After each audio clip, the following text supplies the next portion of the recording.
Kalau kamu lagi ngidam mobil baru, tapi ngerasa berat bayar tunai, tenang saja, karena di video ini kami akan memberikan semua tips terkait hal itu. Jadi pastikan jangan di skip ya.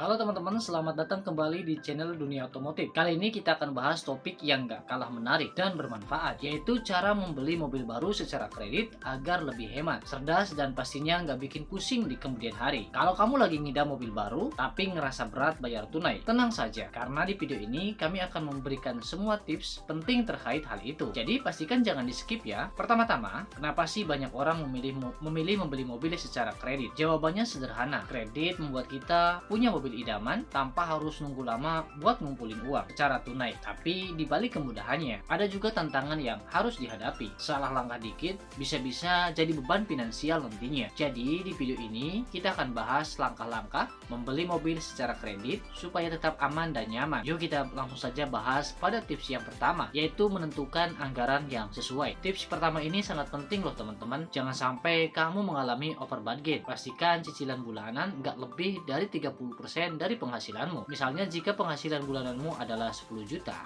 maka cicilan maksimalnya ada di angka 3 juta. Kenapa? Tentu saja karena kamu juga memerlukan kebutuhan lain untuk sehari-hari, seperti makan dan berbagai kebutuhan lainnya, termasuk membayar tagihan bulanan maupun tabungan. Selain cicilan, jangan lupa hitung biaya lain, seperti asuransi, pajak, servis, dan juga bahan bakar. Dengan begitu, maka kamu akan tahu apakah keuanganmu cukup stabil untuk kredit mobil tersebut. Kemudian tips yang kedua, pilih mobil yang sesuai dengan kebutuhan. Jangan pilih mobil karena desainnya keren maupun sedang hits. Hal yang paling penting adalah mempertimbangkan kebutuhanmu ya. Kalau kamu sering bepergian jauh, carilah mobil yang hemat bahan bakar. Kemudian kalau kamu punya keluarga besar, pilihlah kendaraan dengan kapasitas penumpang yang lebih luas. Intinya, fokus pada kebutuhan, bukan pada keinginan. Dengan begitu, maka kamu bisa menghemat biaya dan juga tetap nyaman saat menggunakan mobil. Dan tips yang ketiga adalah bandingkan biaya kredit dari berbagai lembaga keuangan. Ini adalah langkah yang nggak boleh dilewatkan sebelum kamu memutuskan untuk membeli mobil secara kredit.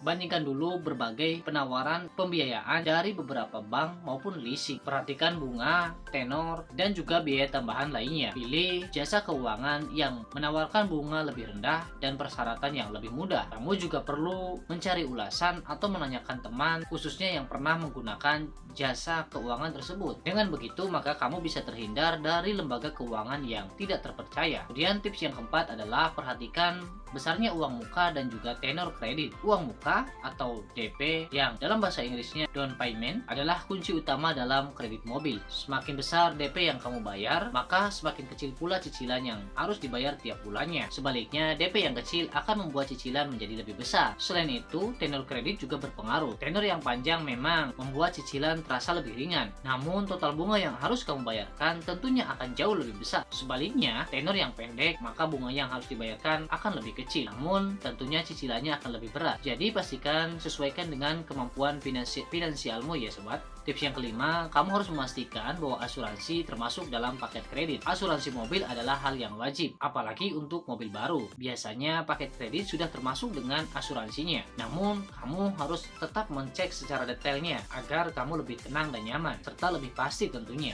Ada dua jenis asuransi yang umum, yaitu all risk yang melindungi dari segala risiko, mulai dari kerusakan kecil hingga kerusakan besar. Kemudian ada total loss only atau TLO. Asuransi ini hanya berfungsi jika mobil hilang ataupun mengalami kerusakan yang parah. Dalam hal ini, kamu juga harus memilih jenis asuransi yang sesuai dengan kebutuhanmu. Kalau kamu sering parkir di tempat umum, asuransi all risk mungkin akan lebih cocok untukmu. Tips yang berikutnya adalah pahami jenis bunga kredit. Ini juga sangat penting untuk kamu perhatikan. Biasanya ada dua jenis bunga yang ditawarkan, yaitu bunga flat yang cicilannya sama tiap bulannya. Sementara yang kedua adalah bunga efektif, di mana bunganya dihitung berdasarkan sisa hutang. Jadi, semakin lama kamu menyicil, bunganya pun akan semakin kecil pula. Dalam hal ini, kamu juga harus memilih jenis bunga yang sesuai dengan kondisi keuanganmu. Jangan pernah ragu untuk menanyakan terkait hal ini kepada pihak leasing maupun bank, di mana kamu akan mengajukan kredit. Tips yang ketujuh adalah pahami kontrak dan syarat kreditnya. Pastikan sebelum teman-teman teman-teman menandatangani kontrak, baca syarat dan ketentuannya dengan teliti. Teman-teman bisa fokus pada beberapa hal penting, diantaranya biaya tambahan, penalti keterlambatan, dan juga aturan pelunasan lebih awal. Pastikan tidak ada poin yang merugikanmu. Apabila ada yang kurang jelas, segera tanyakan pada pihak yang bersangkutan sebelum proses kredit dilaksanakan. Berikutnya, lakukan simulasi kredit. Simulasi kredit ini sangat penting untuk mengetahui gambaran cicilan bulanan yang harus kamu bayarkan. Biasanya dealer ataupun lembaga pembiayaan memiliki alat simulasi kredit yang dapat kamu gunakan. Dengan menggunakan simulasi ini, maka kamu bisa mengetahui apakah anggaran yang kamu miliki cukup untuk melakukan kredit tersebut atau tidak. Tips yang ke-9 adalah negosiasi harga dan juga bonus. Teman-teman jangan ragu untuk melakukan negosiasi ini. Banyak dealer yang bersedia memberikan potongan harga ataupun bonus tambahan dalam penjualannya, seperti servis gratis, aksesoris, ataupun garansi yang lebih panjang. Tapi pastikan teman-teman bahwa skema kredit yang ditawarkannya tetap masuk akal ya. Tips yang ke-10 adalah memanfaatkan promo dan juga diskon. Dalam hal ini teman-teman bisa mengecek promo yang sedang berlangsung, seperti bunga rendah ataupun cicilan yang ringan. Tapi teman-teman juga harus membaca syarat dan ketentuannya. Tentunya promo yang bagus adalah sesuai dengan kebutuhan dan keuanganmu juga. Tips yang ke-11 adalah menyiapkan dana darurat. Dana darurat ini sangatlah penting untuk kamu siapkan. Hal ini berfungsi untuk mengantisipasi hal-hal yang tidak terduga di kemudian hari, seperti kehilangan penghasilan maupun kebutuhan mendesak lainnya. Dengan memiliki dana darurat, kamu nggak akan kesulitan untuk melanjutkan cicilan. Apakah teman-teman sudah yakin untuk melakukan pengajuan kredit? Nah, jika sudah yakin, berikut ini beberapa tips agar pengajuan kredit teman-teman bisa segera disetujui. Yang pertama adalah teman-teman pastikan bahwa riwayat kredit teman-teman itu bersih. Tidak ada tunggakan cicilan maupun pinjaman di lembaga keuangan manapun. Dan tips yang kedua, siapkan uang muka dalam jumlah cukup besar. Uang muka yang cukup besar menunjukkan keseriusanmu untuk memiliki mobil tersebut sampai lunas nantinya. Terakhir, jangan lupa lengkapi dokumenmu. Pastikan semua dokumen seperti KTP, slip gaji, dan juga NPWP sudah disiapkan. Sahabat otomotif semuanya, membeli mobil baru secara kredit memang memudahkan, tapi tetap memerlukan perencanaan yang matang. Jangan buru-buru, dan pastikan kamu mengikuti tips-tips yang sudah kita bahas tadi. Kalau kamu punya pertanyaan atau pengalaman, jangan lupa tulis juga di kolom komentar ya. Jika video ini bermanfaat, jangan lupa juga untuk melakukan klik like, komen, dan subscribe, serta share. Dan juga tanda loncengnya ya, supaya tidak ketinggalan tips dari dunia otomotif lainnya. Sampai jumpa di video berikutnya, sahabat dunia otomotif. See you next time. Bye-bye.